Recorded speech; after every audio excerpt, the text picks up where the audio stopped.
Good evening. Assalamu alaikum rahmatullahi wa barakatuh and welcome to News in Focus. My name is Faraz Batal. We'd like to thank you, the viewer, for staying with us here on Hilaal TV, TSTV channel 347. Well, we are going to be starting immediately.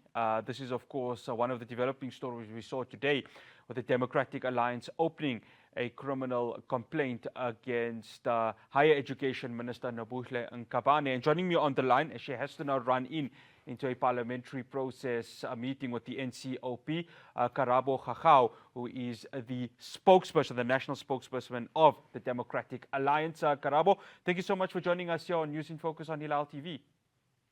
Thank you so much, Raz. Thank you for having me and good afternoon to you. No, it's an absolute pleasure. Okay, Karabo, talk to us, of course, this is a criminal charge, if I stand to be corrected, against Minister Nkabane. What is the DA hoping to achieve out of this? So, yes, it is a criminal charge against two offences. One is the common law offence of fraud. The second one is a statutory offence, and the Section 26 of the Powers, Privileges and Immunities of Parliament and Provincial Legislatures Act 4 of 2004.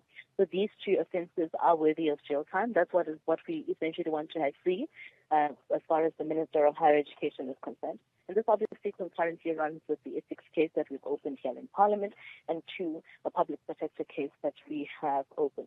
So all three of these processes must take their course and make sure that we're able to see the full might of the law being pressured against the minister. But we're still making a call to President Ramaphosa to fire her with immediate effect, and we've also made it clear that we will not support her department's budget unless the president replaces her with somebody else that we will have confidence that at least we can trust with public purse.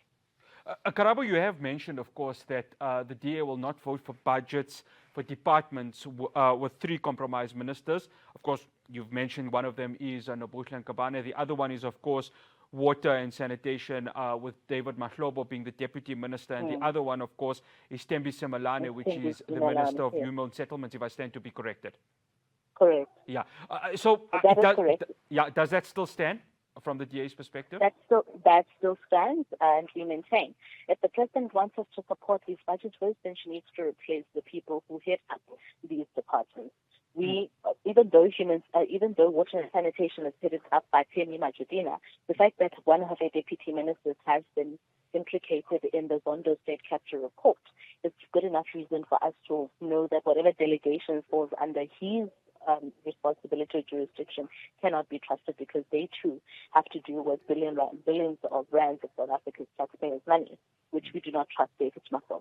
The bottom line we want to make here is that we're fighting against corruption. That's why we're not having a wholesale disapproval of the budget, but specifically are against those particular budgets. Where President Ramaphosa is honest about his commitment to corruption and fighting it, then we must be able to see his actions matching his words. Then we must be able to see him firing these people. One final question before I let you go, because I know you're in a rush, Karabo. Karabo, the future of the GNU, according to a report from EWN, they said that according to the NWC meeting that they were able to get a source from, they said that the ANC, quote-unquote, will not go for tit for tat when it comes to the DA in terms of the GNU. What is the future now with regards to the GNU from the Democratic Alliance perspective? You have said that you will not leave if President Ramaphosa wants to fire ministers that are Democratic Alliance members, then he must do so. So what now, given that it's July the 1st, what is now the standpoint from a DA's perspective on the government of national unity? The standpoint remains the same as it has always been. We remain in office to fight corruption and make sure that South Africans have the best representation possible. If the ANC is uncomfortable with the presence of the Democratic Alliance in government, then they should bear the responsibility of telling the Republic of South Africa why they do not want the DA in office. Karabo, absolute pleasure having you on. Thank you so much for joining us. Thank you so much for having me. Bye. That's Karabo Khakhau. She is the national spokesperson of the Democratic Alliance. Well, yeah, it's interesting how this is going to be. We are going to, in a bit, speak to the ANC spokesperson, Mahlengi Bengu Mutsiri, to get her take on all of this right here. But what's quite interesting, what's going to unfold in this whole debacle right now is this future of the government of national unity. So this criminal complaint has been laid, right, to Nobuhle Nkabane.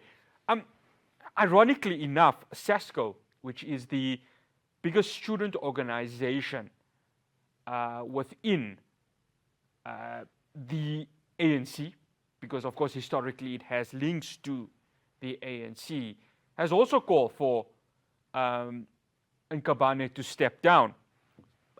Just reading the statement right over there, you can divulge that it's quite clear that they just don't want to be part of this government of, well, not government of national, they do not want Nkabane to be the Minister of Higher Education. Remember, this is a very important portfolio, given that when we see what's happening with NAFSAS, of course, there's new leadership there trying to fix the situation. But when you look at just the plight of students right now, 10 years ago, remember we had that fees must fall movement that occurred. And the then Minister of Higher Education, Dr. Bladen Zimande, was really in a daze as to what needs to happen. Because it was a tough time for him, because he himself, and he has admitted it a number of times, was caught between a rock and a hard place, given that when the ANC came into power, of course, in 1994, there was this promise for free education. And at this moment, it has not been delivered. Remember, voters will hold you. They will hold you against your word. And if you're not delivering, well, the Constitution says you have every right to go into the streets. The other one, of course, the two other ministers that the DA is really asking Ramaphosa to deal with them in a decisive way is, of course, Thembisa Malane. Remember, she's got that VBS case. Everyone knows what happened in 2018 when that bank decided to shut down. Many pensioners had lost their money. So that in itself, again, this is accusations against her. She's yet to be formally charged by the National Prosecuting Authority if those charges are worthy enough to be presented. Remember, we do deal with the rule of law. So at this very moment, it's going to be interesting how this is going to unfold. But the other one, David Mahlobo, Minister or Deputy Minister of Water and Sanitation, he's of course implicated in the State Capture Commission report. So really a bit of a juggling moment for the African National Congress. Interesting how this is all going to turn out. After the break, I speak to ANC spokesperson Mahlengi Bengo Mutsiri. Do stay tuned.